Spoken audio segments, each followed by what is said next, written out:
It's time to return to Silent Hill. Has one of my favorite game franchises been ruined again in the name of cinema, or have they pulled a no, they ruined it again. They ruined it again. Hi everyone, it's Az here from HeelvsBabyface. Welcome to my review for Return to Silent Hill. Now, I will be giving away spoilers, although I think the director managed to spoil the movie all by himself.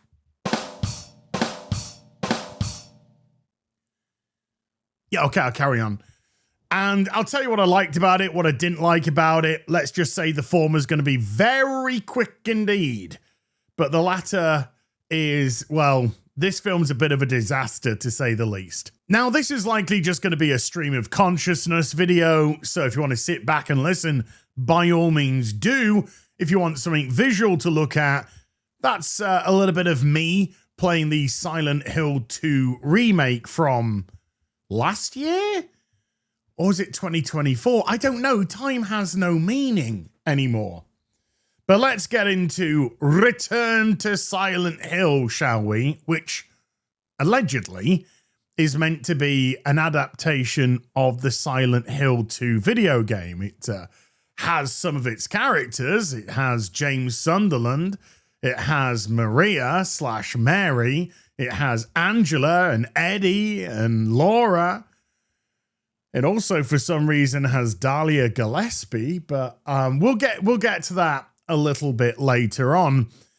However, James Sunderland in this adaptation tends to look more like Harry Mason, and I don't know if that's intentionally done because it seems like the director, Christoph Guntz, or whatever he's called, tried to merge together Silent Hill and Silent Hill 2 into one story, which is complete and utterly incohesive.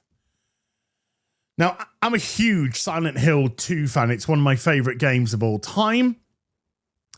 And, oh boy, it's not got the most convoluted plot, the video game. It's a great video game, and there is a lot going on. But if we were to reduce the plot down, it's actually quite a simple plot. A guy, James Sunderland, his wife has died, seemingly a few months ago, and he receives a letter from her telling him to return to their place, Silent Hill, somewhere that they visited. And upon getting there, he gets into all the trouble he gets into, Pyramid Head and all that kind of stuff. And then we have the reveal at the end. I told you we're doing spoilers. That James actually killed his wife. Now, the reason for killing her is ambiguous, and that's left open for you to decide. Did James kill his sickly, ill wife because he could no longer stand looking after her? And he wanted to be free of this burden that was upon him? Or did James mercifully kill Mary in an effort to put her out of her misery? However, in doing so, still placed ridiculous amounts of guilt on his shoulders, and guilt which he cannot handle. And a desire for punishment regardless. And that is where Pyramid Head comes in, because Pyramid Head is the embodiment of James's desire and need to be punished for what he did. Now, along the way, we meet Angela and Eddie and Laura, and they have their own stories to be told. But not in this film. You see, in this film, Laura and Angela are actually Mary, as well as Maria.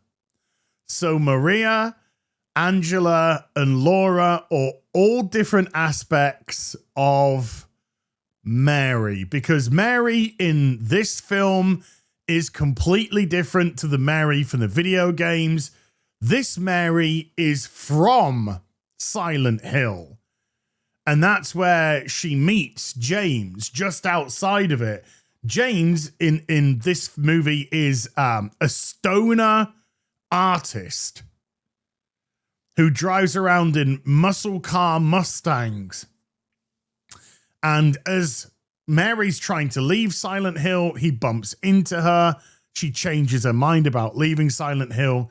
They both go inside of it. It's all nice and everything like in it. And a romance blossoms between them. He moves to Silent Hill, but they don't get married. They are just boyfriend and girlfriend in this adaptation. Hence why it's not Mary Sunderland, it's Mary Crane. Or, as the reveal towards the end of the movie shows, it's Mary Angela Laura Crane. You already know that we're going to get off to levels of stupid. So, the cult, headed by Dahlia Gillespie and you know, a lot of the townsfolk, is still in existence in this, and it looks like their figurehead used to be Mary's dad.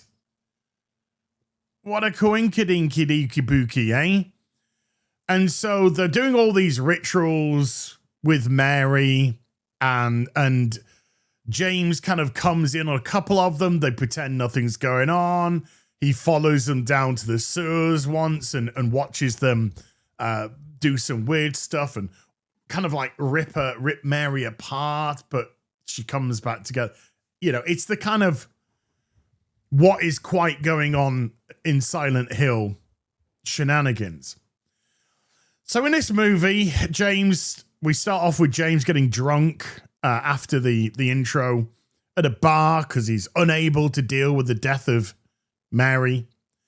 And one thing that I'll give a positive for is the fact that whenever they're in a situation where music can be played, then it tends to be Mary Elizabeth McGlynn, who sings, you know, a lot of the songs for Silent Hill 3 particularly. So it was nice to see her, nice to hear her, at least, because she's a phenomenal singer and those songs are absolutely fantastic. There are a couple of visuals which are pretty much taken from the game itself, and that's all well and good. It's a shame that the story doesn't match that in the slightest. And this film is only 90 minutes long. It's an hour and a half. An hour and a half, by the way, which felt like 5 hours watching it. I just want to state that. But James receives this letter. It's not half as good as the letter from the video game because the story was so drastically changed that they have to create a new letter that fits the arc for that.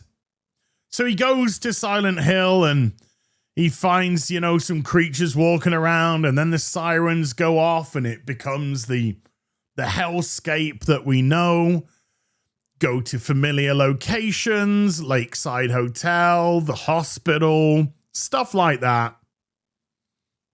A little bit down the way, he bumps into Maria as he's chasing after Laura. And apart from the fact that she looks horrendous, in that she literally looks like a hooker trying to pick up tricks, terrible wig, and whatnot. James doesn't even, when he first meets her, he doesn't even say, hey, you know, you look like my dead wife, dead girlfriend in this adaptation. Nothing like that. That is left towards the end of the film, where Maria says to James at one point, I look like her, don't I? And he's like, why would you say that? And he says, oh, it's the way that you look at me. And I'm just like, wait, what? Why are we having that? Anyway. So he bumps into Angela, who is a facet of Mary. Do we get Angela's story? No, because Angela's no longer Angela. She doesn't have her own agency anymore. She doesn't have her own story because she's meant to signify a part of Mary now. And so her story is ruined. A bit like Laura. Laura sees the horrors of Silent Hill in this film, which she doesn't in the video games, because in the video games, Silent Hill to Laura is absolutely fine because Laura isn't there for any penance. And then we bump into Eddie and we have a couple of scenes with Eddie and he's never seen again. Bye-bye, Eddie. He kicks James a few times because James summons Pyramid Head. And Pyramid Head appears not often at all. Enough to make him stupid as he fights this spider creature as James is watching from the closet. And it looks goofy and stupid. And when James first arrives in Silent Hill, just to slightly backpedal, he's got his mobile phone with him and it works. So he keeps making these phone calls to his therapist. And it's really stupid. And then of course the obligatory, oh no, I've run out of battery. I was on 1% battery and now it gone bye-bye. So James and Maria just wander very easily through Silent Hill. It's literally go from A to B to C. There is no danger in this Silent Hill. And you realize there's no danger once all the story is revealed. James is laser focused on trying to find Mary. He finds, an entity of her, and she sticks her fingers right down his throat and sends him back to the real Silent Hill that hasn't been altered in an effort for him to try and get on with his life without her. There are some terrible reveals coming up. But James can't handle it and then forces Silent Hill to return. And this is where we get things like the rejection of Maria. Now, of course, in the video game, Maria is a representation of the sexual aspect of Mary that he desired. Which, for whatever reason, her sickness or maybe her personality in general, he wasn't getting. In this, she's just a kind of fake out that you can, let's just leave Silent Hill together and you can take me away. And that's it. She doesn't serve any purpose. So James at one point just goes, you're not Mary. I don't need you. And when he does that, this is where one of the first, not first, but this is where a horrific things happens. He then manages to summon the entity Pyramid Head to kill Maria. Because, of course, that is James's vengeance, James's punishment. But now he's controlling Pyramid Head because it zooms into the eye hole of Pyramid Head and we see James's face behind Pyramid Head. Yeah. Did you know that Pyramid Head is actually James? Yes. Yes, we did. Because the game came out in what? 2002. So we knew that it was an embodiment of James's desire to be punished. We didn't need to see James's own face under the, but we did. So Pyramid Head once again gets absolutely done up the shitter in an adaptation for Silent Hill. He finally gets his way to Maria's hospital bed or whatever. That's when she shoves her hands down his throat, sends him back to the real Silent Hill, where he forces Silent Hill to return. Then he falls into the lake when he returns, and that's going to come back because, yes, people who are at least inquisitive or at least interested in the time loop theory, we're coming back to you soon. And he goes to where they used to have tea and biscuits. I think at Lakeside. On the veranda at Lakeside. And Mary's form is revealed. And because you see all these moths everywhere, she's like this hideous moth that's chained to a bed. And the blankets are forming the wings, and she's got like 4-6 arms or something. She's just like an insect woman thing. And instead of running away, James accepts her because you're still Mary to him.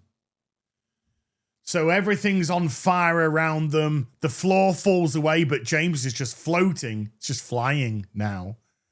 And they kind of have a sort of monster human cuddle thing. Because we then get another game-destroying flashback. And instead of Maria being ill for whatever reason, cancer, whatever it is, it's what the cult, led by Gillespie, have been doing to her that makes her sick. Because they've been feeding her this gunk since she was a kid. And so she asks James to kill her.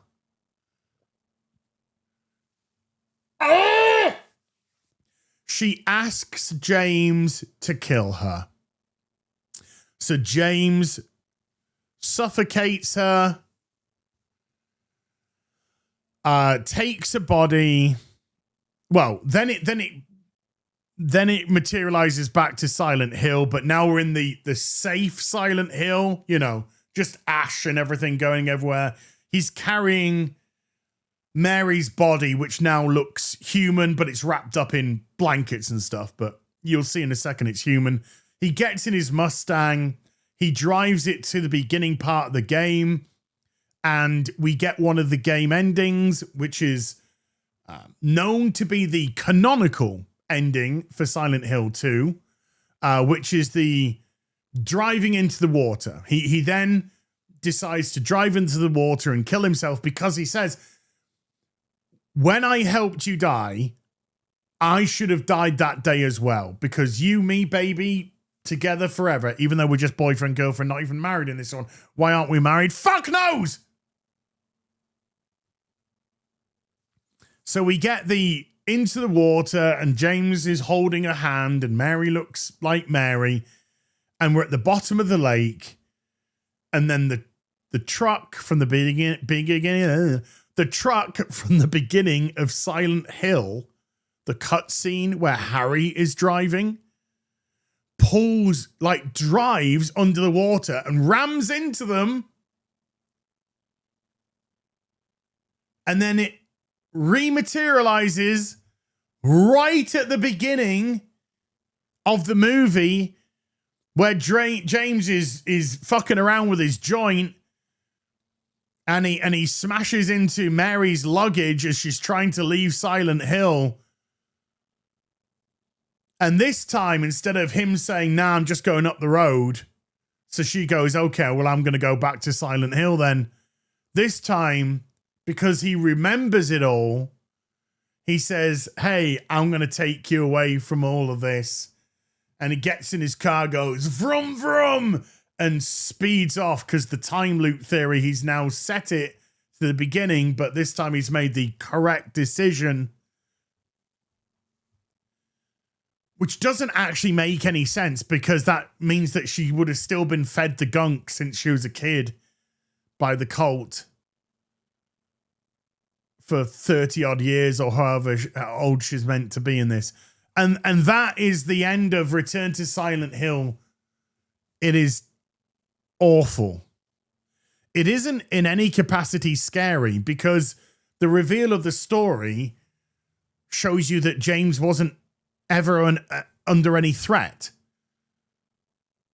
I mean, Angela, Laura, they were all parts of Mary, and they were, in essence, trying to keep him away because Mary didn't want James to see her true Silent Hill demon form.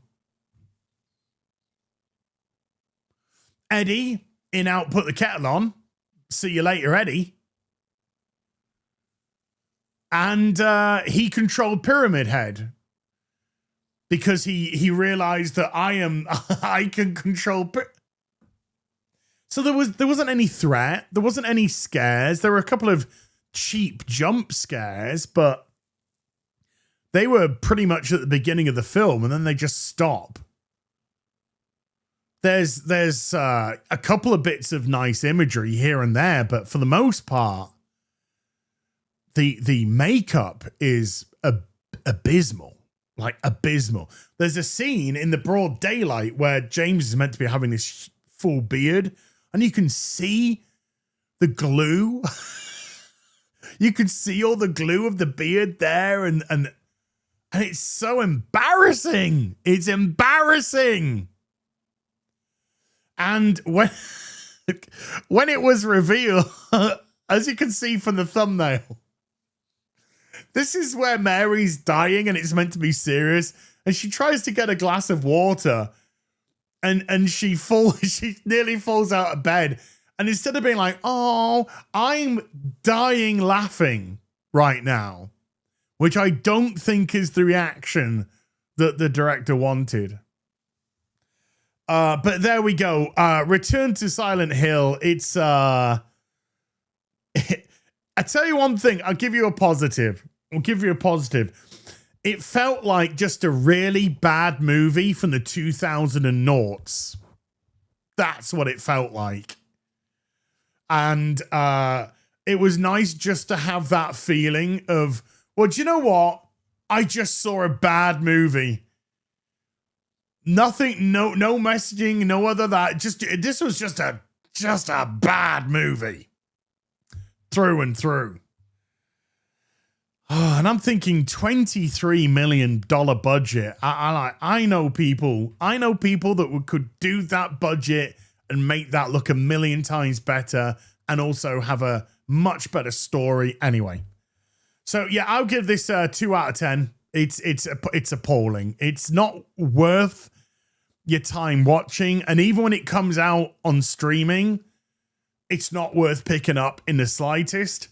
And if it happens to be on TV at some point in your life for free, and you're just out and about or something, or you just sat down in your house and you're like, oh, I'd turn it over. I'd just turn it over. Because if you're a Silent Hill 2 fan, you're going to get nothing out of this but disappointment and potential anger, even if I was laughing at the end due to how bad it was.